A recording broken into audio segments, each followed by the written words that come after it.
कचोरीची भाजी आता थंड झालेली आहे। आता ह्याचे आपण छोटे छोटे बॉल्स बनवून घेणार आहोत अशा पद्धतीने।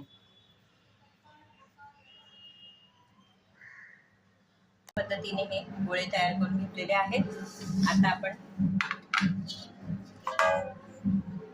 पीठ बघूया, हे व्यवस्थित सेट झालेलं आहे। त्याचे आपण छोटे छोटे बॉल्स तयार करून घ्यायचे अशा पद्धतीने। पीठ जर हाताला चिटकत असेल तर थोडंसं सुकं पीठ लावून घ्यायचं आणि अशा पद्धतीने पारी बनवून घ्यायची।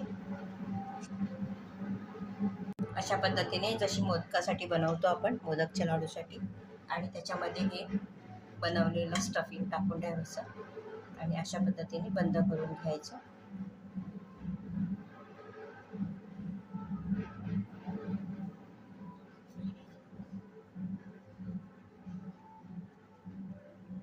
अशा पद्धतीने कचोऱ्या बनवून घ्यायच्या। मी आणखीन एक बनवून दाखवते।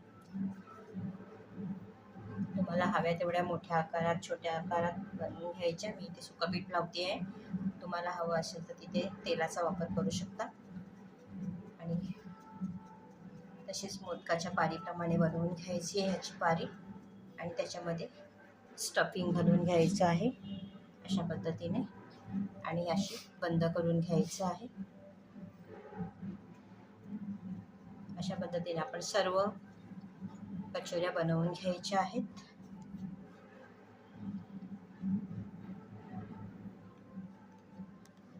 तयार कचोऱ्या मध्यम आचेवर तळून घ्यायच्या आहेत।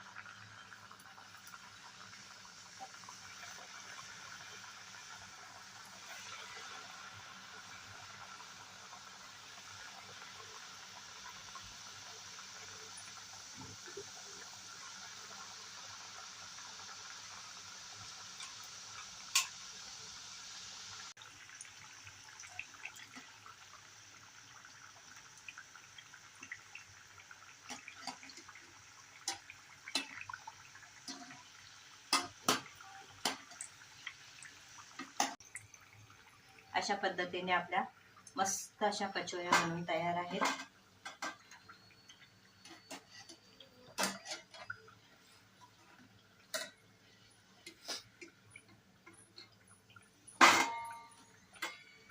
अशा पद्धतीने ह्या मटार कचोऱ्या बनवून तयार आहेत।